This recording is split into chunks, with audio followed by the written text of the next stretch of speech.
Oi, gente, tudo bem? Sejam muito bem-vindos, boa noite a todos.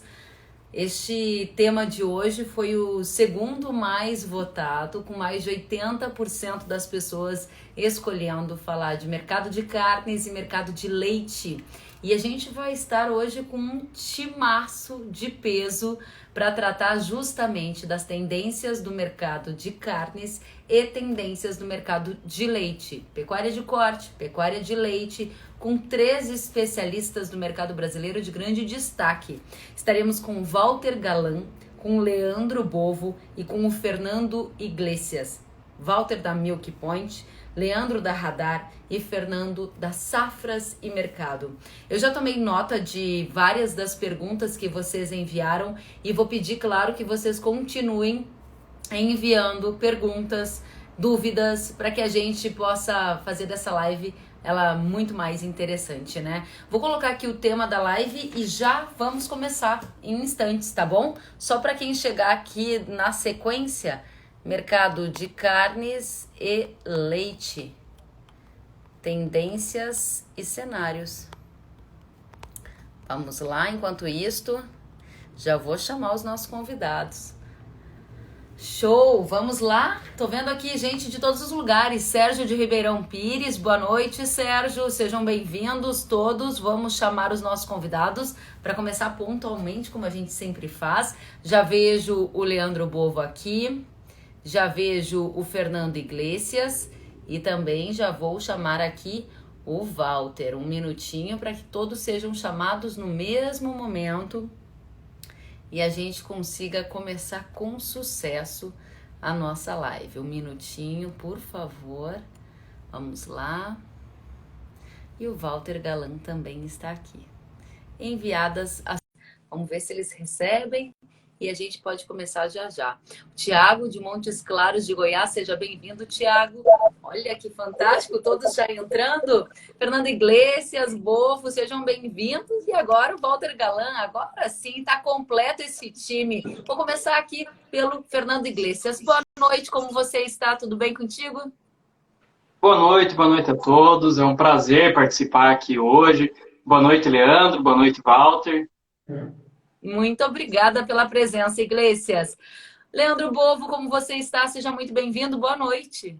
Boa noite, Kevin. Boa noite aos meus colegas panelistas aí. Obrigado pelo convite. É sempre um prazer participar aqui com você.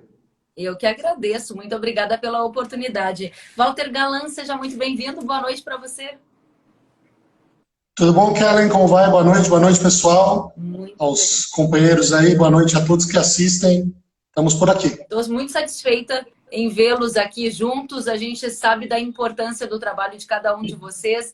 Num momento tão delicado da vida de tantas pessoas, a gente precisa de informação com análise de qualidade. Então, eu quero aqui registrar o meu muito obrigada mais uma vez. E vamos direto ao ponto, né? Porque é assim que a gente gosta. Quero começar com o Iglesias, que está aqui à minha direita, para saber já de você como o mercado de pecuária reagiu nesta semana à decisão do governo da Argentina de barrar as exportações por 30 dias. Inclusive, Iglesias, essa é uma das perguntas que a gente mais recebeu aqui. Como o bloqueio da exportação argentina afeta a carne brasileira? Sobe? E aí, já começo com pergunta para você. Não, é uma ótima pergunta. O mercado está em ebulição em função disso, né? Está pegando fogo.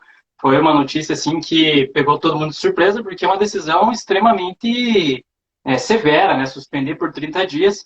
Tem vários aspectos que isso vai afetar. Primeiro que, por mais que esse bloqueio seja revertido, a credibilidade da Argentina no mercado ela fica arranhada. Muitos importadores de carne vão pensar 2 vezes antes de negociar com o mercado argentino. Eles vão ter esse receio. Onde é que eles vão procurar proteína animal? Vão procurar proteína animal aqui no Brasil, vão procurar proteína animal nos Estados Unidos, vão procurar na Austrália, que são mercados que garantem as suas entregas. Então, o risco da Argentina ele aumenta nesse tipo de ambiente. E o que acontece? A China, que é o nosso principal importador de carne em escala mundial agora, ela simplesmente habilitou 32 unidades frigoríficas dos Estados Unidos. Então, ela já foi proativa e já está observando esse movimento de mercado e já tem essa perspectiva de comprar bastante carne norte-americana nesse restante de 2021. Para o Brasil, a gente vai ter um benefício, sim, mas talvez não na mesma proporção que os Estados Unidos. Muito bem. Bovo, já dirijo a você a mesma pergunta nessa primeira rodada. A pergunta que veio aqui para a gente é se a carne brasileira sobe. A gente acabou de ouvir do Iglesias aqui um caminho para esse sentido. Você concorda? Por que o preço não teve uma reação mais forte, digamos assim, à medida que a gente conheceu essa notícia nessa semana? Na verdade, os preços do mercado futuro, que são mais ágeis, né, que reagem de forma mais rápida, subiram muito. O contrato de outubro subiu aí praticamente R$8, R$10, só nessa semana. Então subiu na bolsa. Na bolsa subiu bastante. Toda entre safra, junho, julho, agosto, setembro e outubro subiram aí entre R$8 e R$10, subiu bastante. E essa questão na Argentina, ela foi num timing espetacular para o Brasil, porque além de tudo, eles anunciaram essa decisão durante a Cial Xangai. A feira Cial Xangai está acontecendo agora. E nessa feira são fechados diversos contratos. O grande volume das exportações chinesas para o segundo semestre são, de certa forma, negociados ou iniciada a negociação durante a Cial Xangai. Então, isso aí foi a gente tem alguns clientes que estão lá, alguns clientes da China, inclusive, e eles estão estupefatos com a situação, com a posição argentina. E os frigoríficos brasileiros, obviamente, oportunamente e muito espertamente, estão aproveitando essa lacuna deixada pela Argentina da melhor forma possível. Então, a reação de preços no mercado futuro foi imediata, foi forte. E no mercado físico, obviamente que a reação não é tão rápida quanto no futuro, mas a gente acredita que vai ter reação sim. A China não vai ter outra alternativa, vai ter que comprar do Brasil, Austrália e Estados Unidos, mas em termos de preço e até alinhamento político, vamos dizer assim, né? A gente está num alinhamento político um pouco melhor que os Estados Unidos. Não que a gente tenha um ótimo alinhamento político com a China, mas eu acho que está melhor que os Estados Unidos. Então eu acho que eles não vão ter muita alternativa a não ser aumentar as compras aqui. Aumentando as compras aqui num ambiente de baixa oferta como a gente está, infelizmente vai ter reflexo no mercado interno, sim. Ou seja, a gente já respondeu aqui para o público do setor de carnes. A primeira questão é a notícia altista para preço de boi no mercado doméstico, a restrição das exportações adotada pelo governo da Argentina. Vamos continuar essa rodada agora trazendo para o lado do leite. Walter, quero saber de você, não exatamente sobre como a decisão do Fernandes de bloquear as carnes afeta o mercado de leite, mas como está o nosso mercado externo. Lembro da última vez que a gente conversou sobre todas as preocupações que os produtores de leite estavam observando com as importações de leite, com a competição de fora. Como é que está hoje o posicionamento do leite brasileiro no cenário internacional? A gente continua exportando um pouquinho e importando mais? Deixa eu só meter a minha colher nessa questão da Argentina. Se impacta no mercado de boi aqui, impacta no leite também. Então, porque o leite veio na relação de troca leite-bovina, o ano passado ela foi muito ruim. Muito ruim para o produtor de leite. Então a gente deve ter tido muito abate de vacas no ano passado. E começamos os 3 primeiros meses desse ano pior do que o ano passado. Então se a gente tem um efeito que impacta para cima o mercado de boi, e essa tendência para o mercado de leite, ela segue reforçando essa questão de abate de vacas aí. Não sei se os amigos têm informações de estatísticas de abate de vacas.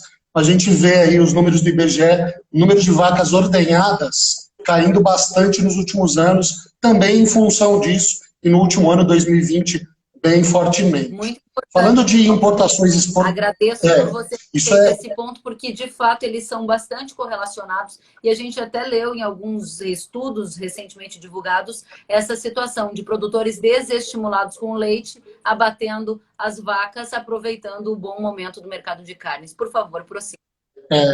Exato. Em termos de importações, nós estamos num momento que as importações são pouco competitivas, em função da taxa de câmbio e dos preços internacionais. E a gente teve uma janela, ou está tendo ainda alguma janela de exportação de lácteos, algum leite em pó saindo e alguns mercados sendo abastecidos por leite nosso. No entanto, essa recuada da taxa de câmbio nas últimas semanas está sinalizando uma inversão desse quadro, né? As importações ainda não voltaram a ser competitivas, mas tendem a voltar se o câmbio continuar nesse patamar, e as exportações elas deixam de ser competitivas porque o câmbio mais baixo tira a competitividade nossa. Então, a dinâmica no mercado está bastante indo e voltando em função da taxa de câmbio nesse momento. Muito bem, então fechamos aqui a primeira rodada trazendo esse mercado externo sobre o prisma de 3 especialistas e sobre o prisma do mercado de carnes e mercado de leite. Quero aqui trazer para vocês a participação da nossa audiência. O Marcelo Rahal disse: eu não tenho estatística, mas eu sou produtor e vendi 10 animais. Ou seja, trazendo a experiência do produtor nesse momento difícil para muitos da cadeia de leite, a alternativa é abater estes animais. Obrigada, Marcelo, pela colaboração e pelo comentário. Gente, vamos para a segunda rodada e eu quero já ter a participação do JD Pfeiffer. Eu dirijo a pergunta a você, Iglesias. Ele diz: boa noite. Essa posição da Argentina pode impactar mais ainda nos preços de milho por aumento pela demanda de carnes? A questão do custo de produção não sai da pauta. Afinal de contas, os grãos estão renovando recordes de tempos em tempos. Conta pra gente qual tem sido o impacto do mercado de grãos com custos tão altos na cadeia pecuária e o que você enxerga em relação à pergunta do Pfeiffer.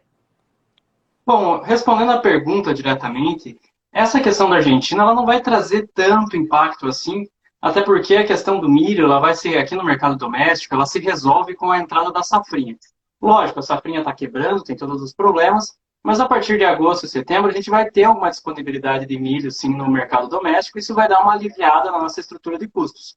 Mas a gente tem uma preocupação muito grande ainda, apesar da queda do milho nessa semana, que realmente está muito inflacionado o mercado. O custo de nutrição animal, principalmente para a avicultura e para a suinicultura, mas também para o confinamento, está elevadíssimo.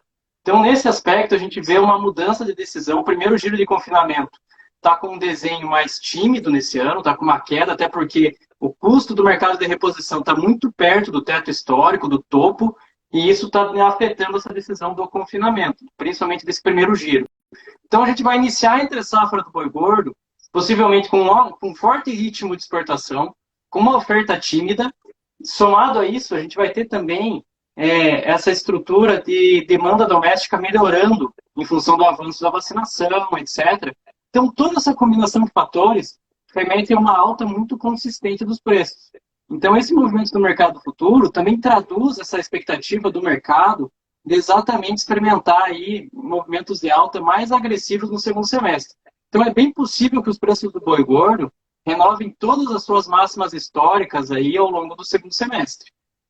Nossa, tem aí mais uma manchete. Então, expectativa das safras de mercado do Iglesias de renovação dos recordes da arroba do boi no segundo semestre. O jornalista gosta de manchete e gosta também de saber se há algum antagonismo na opinião dos nossos especialistas. Quero saber de você, Bovo. Vem aí renovação de recorde para a arroba do boi e como fica a relação do custo com o preço da arroba, porque tanto o custo dos grãos quanto reposição estão deixando muitos pecuaristas apreensivos. No caso do pecuarista, da pecuária, ela tem, posso dizer que hoje a gente tem uma certa vantagem com relação ao frango e ao suíno, que é o nosso preço de venda está relativamente bom. Não agora, né? Agora que a gente está aí nesses 310 em São Paulo, a gente ainda é um preço não tão remunerador frente ao custo, mas se a gente começar a olhar ao longo da curva do mercado futuro, o outubro chegou a bater R$345 hoje. R$345 por arroba, o preço careca, que a gente chama, né? Em cima disso, você tem todas as premiações. Então, facilmente, quem travou a 345 mais a premiação Europa e China já chega a 350. A 350, a conta já começa a ficar dentro dos parâmetros históricos. É uma margem que não dá para falar que é uma margem ruim. Mesmo considerando um milho ao redor de 100 em São Paulo e um boi magro que seja aí de 330.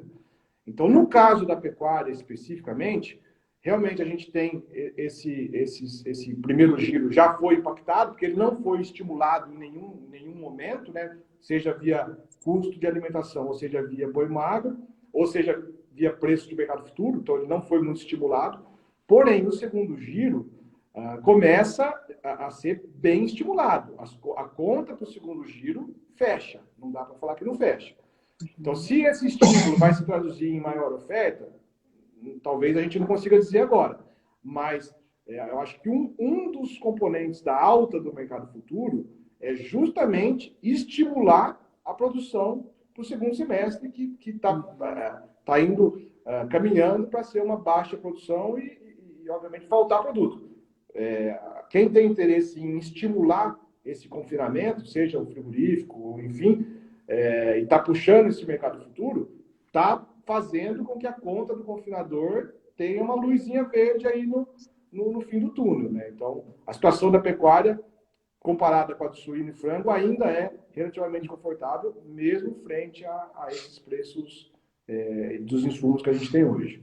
Muito bem. Daqui a pouquinho a gente traz mais participações da nossa audiência. Estou vendo aqui a pergunta do Emílio sobre a correlação do preço do milho com a arroba do boi. A gente volta a essa rodada para não perder o ponto, Bovo. Tem uma última pergunta que é assim: o preço da arroba irá subir? Essa é a sua visão? Sim, a expectativa é que a gente tenha altas no segundo semestre. Quanto a isso, eu acho que é meio do consenso, porque a gente vai... O que está acontecendo agora, muita gente está um pouco impressionado com os grandes confinamentos cheios. Os grandes confinamentos, realmente, eles estão lotados. Sejam grandes boitéis ou estruturas grandes de engorda. Então, muita gente falou, não, mas vai ter muita oferta. Bom, ok, o grande confinamento está cheio. Só que o semi-confinamento e o pequeno confinador está praticamente zerado. Então, o grande confinamento está cheio porque o pequeno confinador e o semi-confinador está dentro do grande confinamento. Então, o fato dos grandes confinamentos estarem cheios não necessariamente significa uma maior oferta à frente, porque a gente vai ter o contraponto do médio e do pequeno praticamente parado, porque o custo do capital de giro para a comida hoje é enorme. E muitas vezes o pequeno produtor não é tão eficiente como o grande. Então, é mais fácil para ele mandar o boi para um boitel, ou vender para o grande confinador, ou pôr numa parceria, do que ele confinar em casa, né? Então, tem esse contraponto. Então, acho que a falta de oferta ela vai existir e o reflexo disso vai ser preço mais alto. Não tem como escapar disso. Muito bem, muito obrigada. A audiência está focada aqui na pergunta de custos e eu vou trazer para você, Galan, a próxima pergunta, que é: com o aumento de custos, qual é o preço razoável para o litro do leite ao produtor? É uma pergunta difícil, né? Porque, de fato, a rentabilidade do produtor de leite, a partir de fevereiro, março, começou a cair forte e está muito lá embaixo, né? Eu diria que o preço tem que subir bastante e há uma tendência dele subir. O mercado spot, no começo dessa semana, ele já mostrou uma reação. Os derivados lácteos, principalmente o HT e mussarela no atacado, estão subindo, puxaram o mercado spot. A oferta no campo está muito baixa por preços altos de milho e soja, por sazonalidade mesmo, por abate de vacas, que foi o que a gente falou, né? Então, eu acredito que o preço deve subir. O spot subiu, para que vocês tenham uma ideia, 40 a 50 centavos numa negociação essa semana. Então, o preço ao produtor normalmente sobe de 50% a 60% a subida do spot, então daria uns 20 a 30 centavos. Essa talvez seja a expectativa para os próximos meses aí para o leite ao produtor. Só para eu ter clareza dos motivos que levam a isso, a gente viu muito em 2020 preço recorde de leite, puxado também pelo auxílio emergencial. Auxílio emergencial agora voltou a entrar na economia brasileira, mas com um volume de recursos bem inferior ao que observamos no ano anterior. Qual é o fator que está tracionando essa possível melhora no preço do leite pago ao produtor? Só para eu não perder nenhum detalhe da sua fala, Walter. Eu diria que é uma subida base oferta, não base demanda. A gente está com muito pouca oferta. Produção caindo forte, as importações, como eu mencionei, caindo também, a gente exportou algum volume, então a nossa oferta está bem menor nesse momento, provavelmente, e a tendência para os próximos 2, 3 meses é de que continue menor que o ano passado.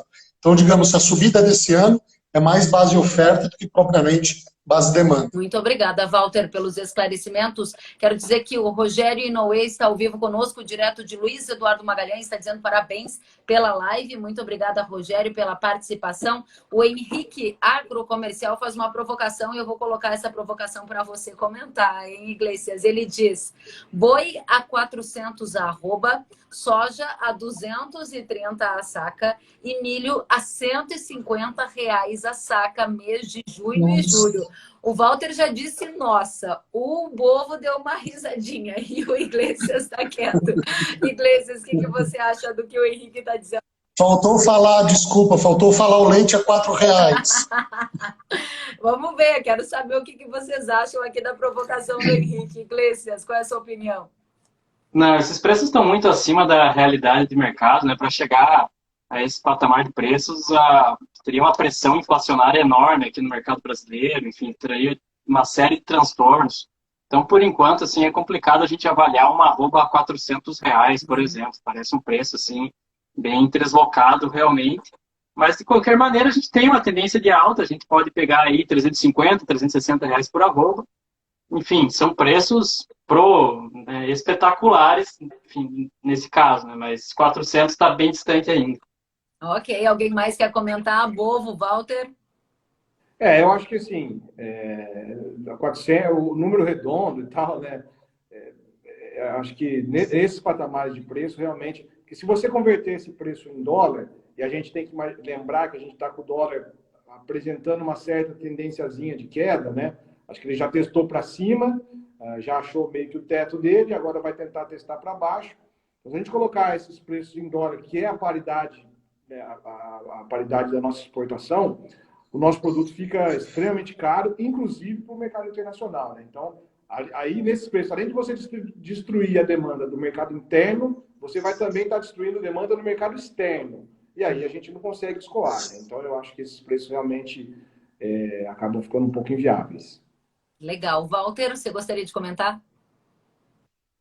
Não, só no mercado de boi, de fato, não meto o meu pitaco, né? Mas soja e milho, eu acho que, assim, a gente tem que lembrar que são culturas de ciclo relativamente curto, se a gente comparar, por exemplo, com leite. Então, preços muito altos, em algum momento, vão estimular a oferta.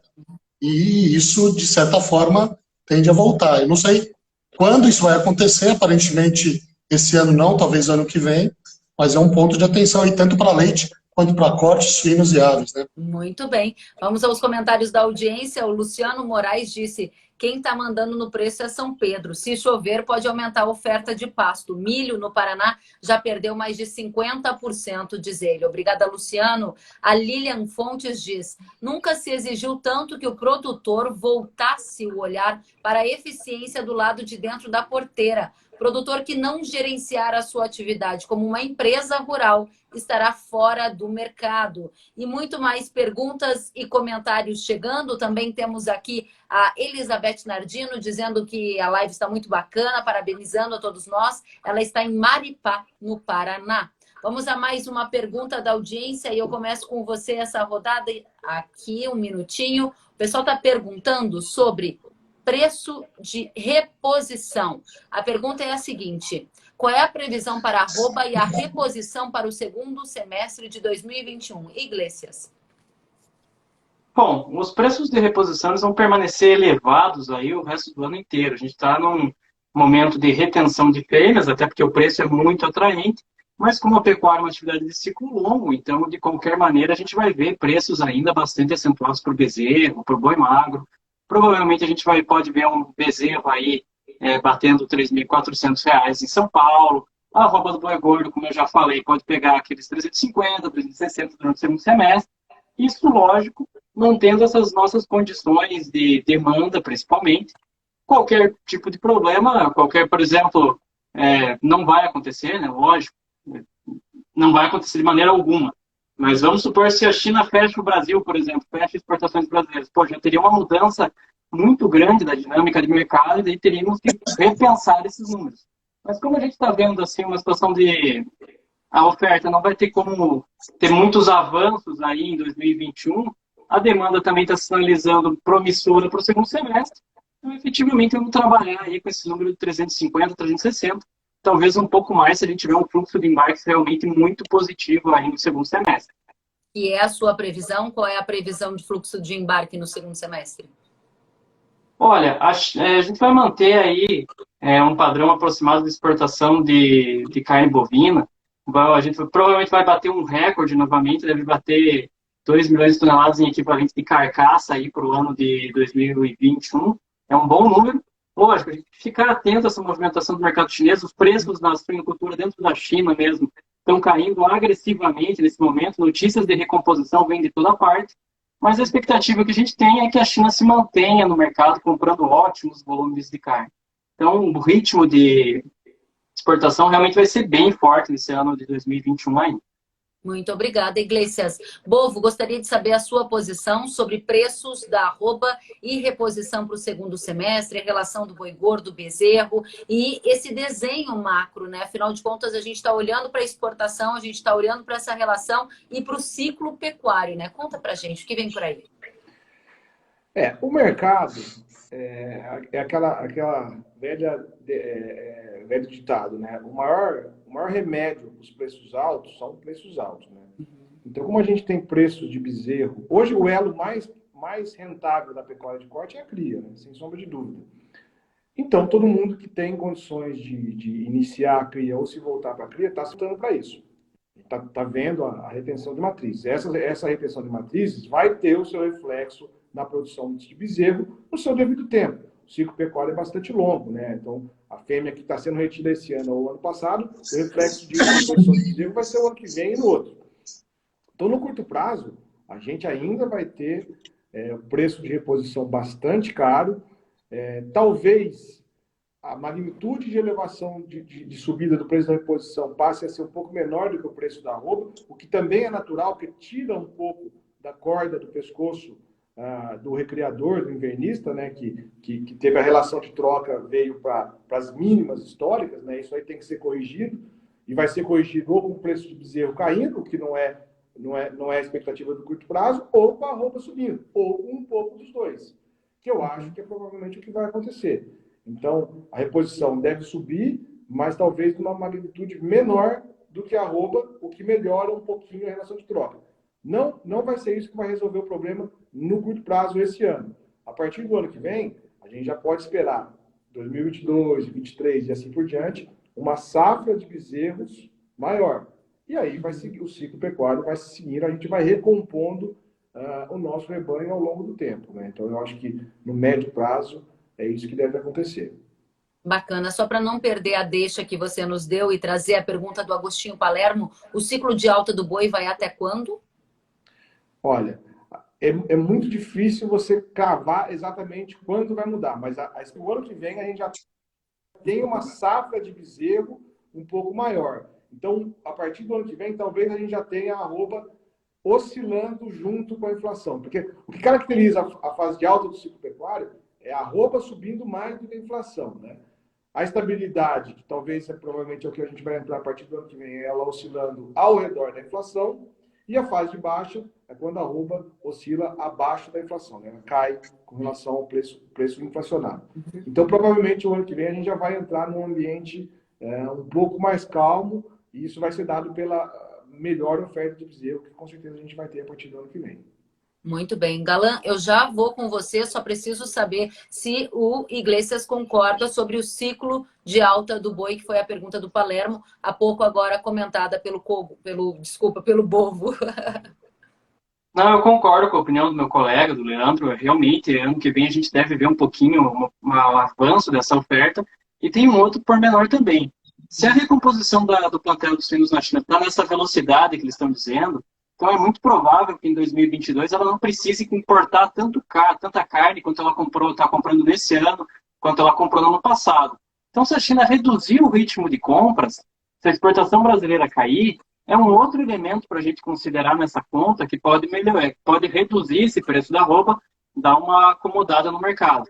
Agora, lógico, a gente vai ver preços pecuários ainda acentuados no ano que vem, talvez, provavelmente não tão aquecidos, tão altos como nesse ano, mas ainda vão ser uma curva de preços bem elevada, se a gente considerar com o padrão de anos anteriores. Muito bem. Quero aqui dividir com vocês a apreciação da nossa audiência a cada comentário de vocês. O Henrique está dizendo parabéns pela ótima live, muito bom mesmo. É sempre muito aprendizado por aqui. A Vantajosa Miranda está dizendo parabéns, muito bom, muito aprendizado. Está falando, está direto da Fazenda Brejo, na Bahia. O Evaldo Araújo disse, parabéns pela live, é uma verdadeira palestra dentro da nossa casa. Espero que venham muitas outras. A gente fica muito satisfeito que vocês estejam gostando e, mais uma vez, eu reforço o agradecimento aqui aos nossos painelistas, aos nossos convidados. Pergunta sobre leite para você, Walter Galan. Pecuária de leite, como vão ficar os preços e o consumo interno para o futuro? O que você espera, que você vê no futuro próximo e no futuro de 2022, se dá para a gente chegar até lá? No futuro próximo, acho que os preços sobem, né? Nos próximos 2, 3 meses, acompanhando aí o que está acontecendo no mercado de queijos, no mercado de UHT, o próprio leite em pó. A gente está com pouca oferta, demanda se sustentando ainda com esses preços. Até que comece a entrar mais leite, normalmente a safra do sul, julho, agosto, aí o mercado começa a estabilizar. Para o futuro, o leite, na verdade, é um bom negócio, né? Se você pega todos os grandes produtores, os top 100 aqui do Milk Point, crescem consistentemente 10%, 12% ao ano a sua produção. Então, é um negócio bastante positivo. E do lado da indústria, são produtos também que, em momentos específicos, dão uma boa rentabilidade. Então, a gente atravessa um momento ruim, tanto o produtor quanto a indústria. É importante também que se fale isso. A indústria está com...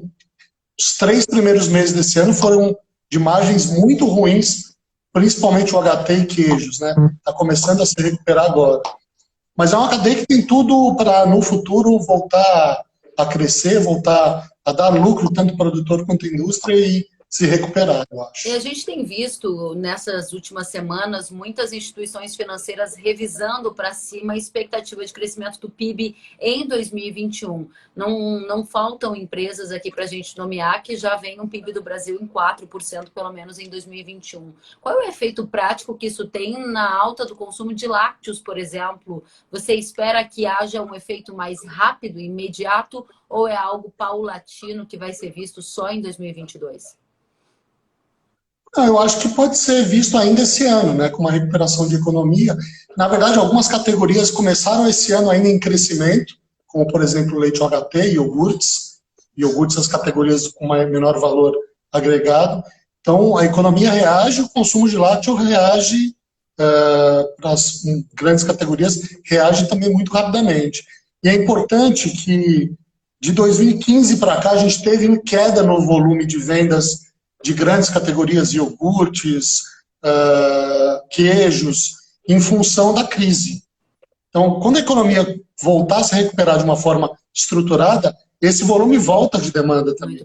Então, tem uma oportunidade grande de recuperação de volumes aí para frente. Obviamente, tudo depende da performance econômica do país. Muito bem, obrigada, Galan. Continuamos aqui com as participações da nossa audiência. Agradeço a Gilmaria Marinho, que está dizendo que a palestra está maravilhosa, o Natalino José Tomasi, Ailton Neri e muito mais gente que está aqui conosco ao vivo de várias regiões do país.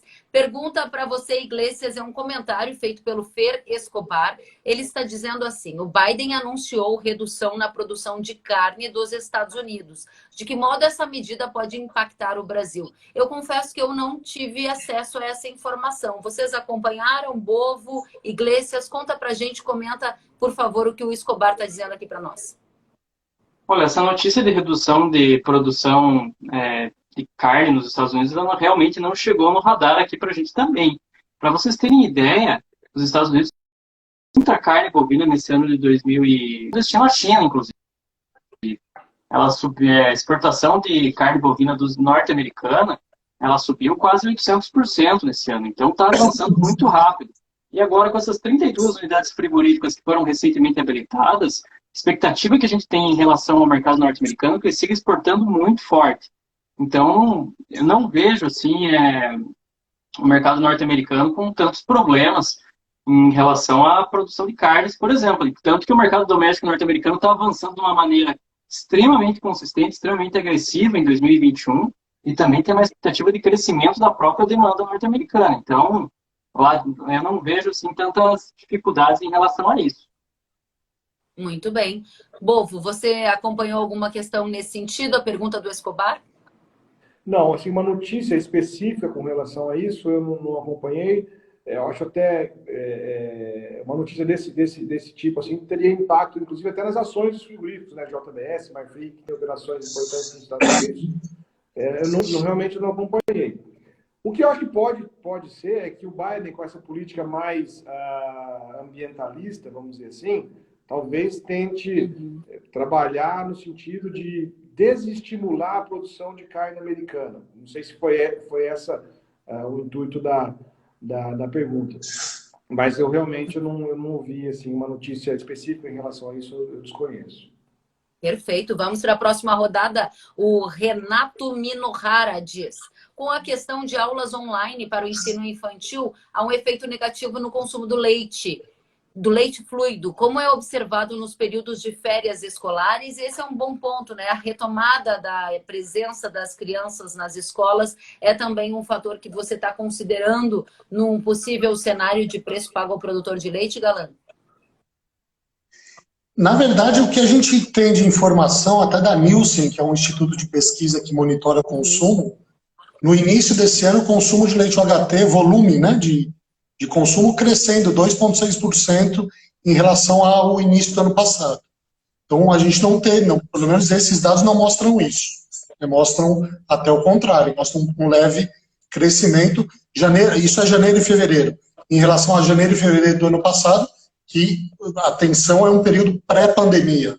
Então, estamos crescendo 2,6% em relação a 2 meses pré-pandemia, o que é bem interessante. Muito bem. Então, não vimos nada disso, não. Muito bem. Trazendo aqui a participação do Escobar, ele disse que o Biden anunciou uma redução nos próximos anos, como uma medida de redução de impactos ambientais. Então, na linha das políticas ambientais de Biden, é o que a nossa audiência está aqui corroborando com o nosso ponto. Vamos adiante, perguntas que estão se repetindo aqui, faço a você, Iglesias. Tem a ver com a condição dos frigoríficos que se destinam ao mercado interno de suportar esse momento mais difícil, por exemplo, da questão do consumo, por exemplo. O Wilson Leite está dizendo: dólar alto, risco de inflação, renda em queda. O consumidor interno vai suportar este preço? A indústria e frigoríficos que se destinam ao mercado interno vão suportar estes cenários? O que você entende de tudo isso, Iglesias? Bom, a gente já vê problemas de margem operacional graves nesse ano de 2021. A gente vê uma rentabilidade muito boa daqueles frigoríficos que são habilitados a exportar, mas os frigoríficos que operam apenas no mercado doméstico, eles têm atravessado por momentos complicados. A gente vê frigoríficos no primeiro quadrimestre que anunciaram férias coletivas, de uma maneira recorrente. A gente vê redução da capacidade de abate como uma estratégia muito comum entre esses frigoríficos. A gente vê até mesmo o fechamento de unidades frigoríficas em 2021. Isso pode acabar acontecendo no segundo semestre também, em função desse encarecimento da matéria-prima. E querendo ou não, a gente tem um problema aqui no mercado doméstico, apesar dessa melhora da expectativa do crescimento do PIB, a gente tem que analisar também que a carne bovina está num patamar extremamente proibitivo. Então, o consumidor médio, ele deixa de consumir a carne bovina e migra para uma proteína mais acessível, que é a carne de frango, especificamente. Então, o que a gente vê?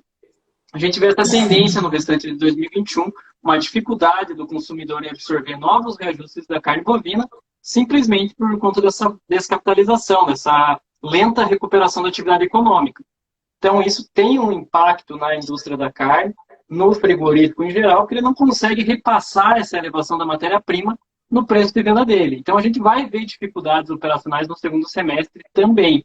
Isso pode aumentar aí esse abismo entre o frigorífico habilitado a exportar e aquele frigorífico menor, por exemplo, que só atua no mercado doméstico. Muito bem. Pergunta também nesta linha para você, Bovo. O Agostinho Palermo diz: sobre o boi, com a margem dos frigoríficos do mercado interno nos piores patamares, poderá haver uma crise severa no setor? Olha, essa é uma situação realmente que a gente não pode descartar. Inclusive, uma fonte de informação muito rica a esse respeito são os balanços publicados pelas indústrias, né? JBS, Marfrig e Minerva, tem capital aberto em bolsa, trimestralmente publicam o balanço em que eles dão, com um nível de detalhe bastante alto, o resultado operacional deles, né? Inclusive, uma coisa que chamou a atenção no último balanço publicado pelo JBS, referente ao primeiro trimestre de 2021, a margem das operações no Brasil, o balanço do JBS veio muito bom, só que com um impacto muito positivo das operações americanas. Nas operações do Brasil, a margem dele foi de 2%, a margem EBITDA dele 2%, o que é um nível extremamente baixo, baixíssimo. Eu não me lembro de ter visto margens tão baixas assim das empresas do capital aberto. E isso que é o JBS, uma parcela da produção do JBS vai para a China. O JBS tem plantas habilitadas à China. Então, se você vê um frigorífico com plantas habilitadas à China, está com margem de 2%, você imagina a turma que não tem esse benefício, né? Então, realmente, esse é um ponto de atenção. Não é descartado a gente ter fechamento de plantas, ou um movimento de fusão e aquisição, ou fechamento de planta, um movimento de concentração maior no setor, o que não é benéfico para o setor no médio e longo prazo, né? Mas a situação das indústrias não exportadoras realmente é complicada e tende a permanecer complicada ou se complicar ainda mais à medida que a gente vai entrar numa restrição de oferta maior agora no segundo semestre, né? Então, realmente, esse é um ponto que a gente tem que olhar com muita atenção. Muito bem, muito obrigada, Bovo, muito obrigada a todos pelas perguntas. Mais uma pergunta é do Humberto para você, Walter Galan. Como o cenário atual de lácteos favorece a indústria que tem sua margem tão prejudicada? E eu aproveito para colocar um outro componente nessa conversa. A gente tem muito falado sobre China aqui. Dados os impactos que ela tem trazido no mercado de carne bovina, como que você avalia a presença da China no mercado de lácteos do Brasil? A gente teve uma abertura do mercado de lácteos para a China, mas de lá para cá parece que não houve algum efeito mais prático na formação de preço ao produtor. Duas perguntas para você, Walter. A primeira parte da pergunta, margens da indústria.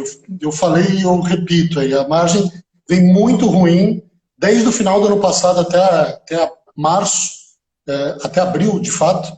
Margens negativas, mussarela, o HT praticamente no 0 a 0, leites em pó com margem abaixo do histórico. Então, as margens da indústria, se a margem do produtor está ruim, da indústria também está ruim, está muito, muito ruim. E começando a se recuperar agora com esses repasses de preço. China, no mercado brasileiro de leite, de fato, ela influencia indiretamente quando ela compra muito no mercado internacional e sobe os preços internacionais. As nossas exportações de lácteos, de forma geral, agora deu uma subidinha, mas de forma geral, o que você comentou um pouquinho antes, são bem pequenas, a gente é muito mais importador do que exportador, e China influencia o nosso mercado quando ela mexe nos preços internacionais subindo e descendo. Ela tem sustentado preços altos, $4.000, $4.100 por tonelada. Essa é a maior influência, vamos dizer, chinesa no mercado lácteo brasileiro. Muito bem. Quando a conversa é boa, ela passa rápido. Eu vou pedir para você, Iglesias, trazer as suas considerações finais, aquelas manchetes aí para a nossa audiência, a sua visão do mercado de boi para curto prazo, o que você espera e para onde a nossa audiência deve mirar a atenção. Bom, esse mês de maio agora, ele foi caracterizado por bom avanço das escalas de abate, a gente vê os frigoríficos aí com algum conforto, mas isso está mudando. Entre o mês de junho e julho, esse boi já deve voltar a subir, a gente já deve experimentar altas novamente, o mercado já volta a reagir. Para 2021, a frase que define a pecuária de corte é resiliência dos preços. Os preços pecuários vão se sustentar num patamar muito acentuado e parece muito difícil de inverter essa curva ao longo do ano. Muito bem, muito obrigada, Iglesias, pela sua participação, por estar conosco ao vivo, trazendo importantes análises para a nossa audiência muito participativa. Obrigada, espero que você volte mais vezes. Quero saber de você, Bovo, o que você espera, suas manchetes aí para a nossa audiência, e dizer que tem aqui um fã-clube do Bovo. O Gustan Garcia está dizendo parabéns a todos, mas um abraço em particular ao Bovo. Tá dado o abraço. Obrigado, obrigado. É um grande amigo meu. Eu acho assim, eu sou um enorme otimista com relação à pecuária. E o que a gente está vivendo nesse ano, o ano passado e nesse ano, é uma convergência dos preços pecuários mundiais, não só no Brasil, né? Com a entrada da China, você pode ver que a arroba em dólar mais ou menos que equalizou Estados Unidos, Brasil, Argentina, Uruguai. Quem vende para a China balizou no preço que a China paga. Então isso é muito positivo para a pecuária brasileira, não só para o boi gordo, para a cadeia pecuária como um todo, porque o nosso nível de preço, que era muito abaixo do preço americano, acabou subindo e estamos equalizados com o preço americano. E a gente tem um benefício produtivo muito melhor que o americano, porque a gente consegue produzir a pasto, que eles não conseguem. A gente não é tão dependente do confinamento, que é um sistema de produtivo mais eficiente, só que mais caro. Então, eu acho que a gente está colhendo os frutos do que a gente plantou. A evolução da pecuária brasileira em termos técnicos foi fantástica nos últimos anos, continua sendo a evolução, a qualidade do nosso produto, o volume que a gente produz. Então, a gente tem um ambiente muito positivo pela frente. E, além disso, a gente tem que ter uma pecuária rentável, porque para concorrer de igual para igual com soja, com milho, ou com cana, ou agricultura, qualquer produto agrícola, nesses níveis de preço que eles estão, os preços da pecuária têm que ser estimulados, como estão sendo agora. Então, a gente tendo preço e capacidade produtiva que a gente tem de sobra, com certeza a gente vai conseguir crescer para abastecer essa demanda que só tende a crescer, né? À medida que a China consome cada vez mais proteína, né? Muito bacana. Muito obrigada, Bovo, pela participação, pelas considerações e por ter aceitado também o nosso convite. Foi uma satisfação ouvi-lo. Volte mais vezes também. Obrigado, é um grande prazer estar aqui com vocês. Eu que agradeço. Galã, tem também um fã-clube seu. Eu quero ver cadê o fã-clube aqui do Iglesias, porque eu estou vendo aqui mensagens do pessoal elogiando também o Iglesias, também o Bovo e também o Walter. O Emerson está dizendo, grande Walter, maior especialista em mercado leiteiro do mundo, gente, do mundo. Olha Menos. que bacana. Vamos devagar, vamos devagar. O Gusber Andrade está dizendo, Walter, uma das maiores referências do mercado leiteiro, parabéns. O Fred está dizendo parabéns a todos pelas informações. E muito mais gente aqui avaliando muito positivamente. O Agostinho disse, ótima live, valeu a pena assistir, parabéns. Muito bacana. Conta pra gente, Walter, o que vem por aí. O Vidigal está dizendo que vai ter laticínio fechando porque não vai ter mais leite. O Guilherme está dizendo que vai sustentar o preço do leite, ou seja, tem mais gente querendo saber do futuro. O que vem por aí, Walter? A gente vem com uns próximos 2 ou 3 meses de preços em subida, tanto para laticínios quanto para a produtora. Aí vai ter um período mais de calma, vamos dizer, no mercado. Mas acho que o recado é um ano difícil e que, apesar desses próximos 3 meses de calma, provavelmente vai continuar sendo um ano difícil para a indústria e para o produtor. A gente tem que lembrar que o leite é uma atividade, é uma cadeia que está mudando muito, é provavelmente a cadeia que mais está tendo mudanças estruturais fortes, tanto no produtor quanto na indústria, e quem ficar certamente vai ficar com margens, níveis de margens e nível de crescimento muito melhor do que a gente tem hoje, que já não é ruim, é bom. Como eu te falei, tem produtores, os grandes, crescendo duplo dígito aí. Então, o futuro é brilhante para o leite, eu diria. Nossa, temos que ótimo. Que sustentar esse momento difícil e olhar para frente. Eu acho que esse é É o recado. Muito bem. E para encerrar aqui em Alto Astral, quero dizer para você, Fernando, que você recebeu a mensagem aqui do Henrique dizendo: opa, peraí, Fernando também tem fã-clube. Ou seja, audiência prestigiando carinhosamente cada um de vocês. Muito bacana. O Emílio está dizendo: Fernando é fera. A Terezinha Saenger está aqui aplaudindo.